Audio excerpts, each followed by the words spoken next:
Hi, my name is Philip Grimwood, and this is a quick demonstration of our new feature in IDLE 12.12, which we've called SharePoint Events. This is aimed towards more the compliance market. So the current solutions that exist, most of them, they aim to make documents or mark documents as non-compliant after the events happened, i.e. after they've been checked into SharePoint, after they've been added, for instance. What this feature enables you to do is find any suspect documents before the event has happened, before they've been added in, before they've been, or even, say for instance, deleted.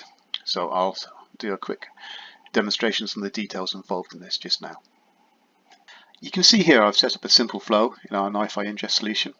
The main functionality centers around this processor here that we call the SharePoint Events processor.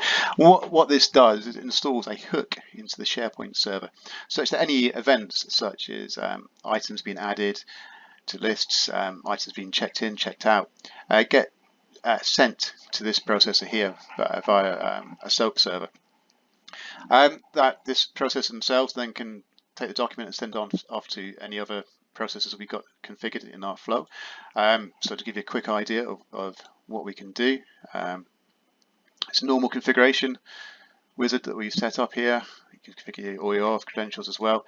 And in this case, here we've for the events to process any items being added into SharePoint, we've configured we want to be able to hook into.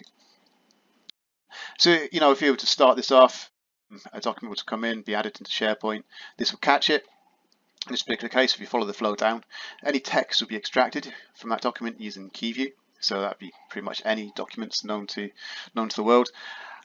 And in this particular process group here, we've done some categorization on it to see if it's what could be classed as a sensitive document or a non-sensitive document. So that could be any sort of PII information, for instance.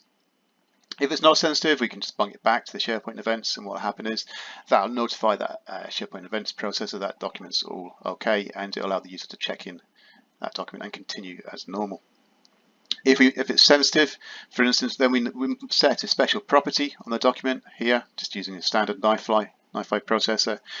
That'll put it back into the SharePoint event processor. We'll put it back to SharePoint, and because of this, the property we set on it, I can give you specific details. It's SharePoint.event.cancel, along with the actual message you can set. That actual event will be cancelled in SharePoint, and the message presented to the user. So it allows you an easy way to do any compliance events you want. It enables you to use any standard idle NiFi processors, or even any normal NiFi processors. I mean, you could potentially add, for instance, send an email out at this point in time and still allow the user to check in a document. But it's very easy, to add new processes and drag and drop and create any rules and compliance architectures that you want.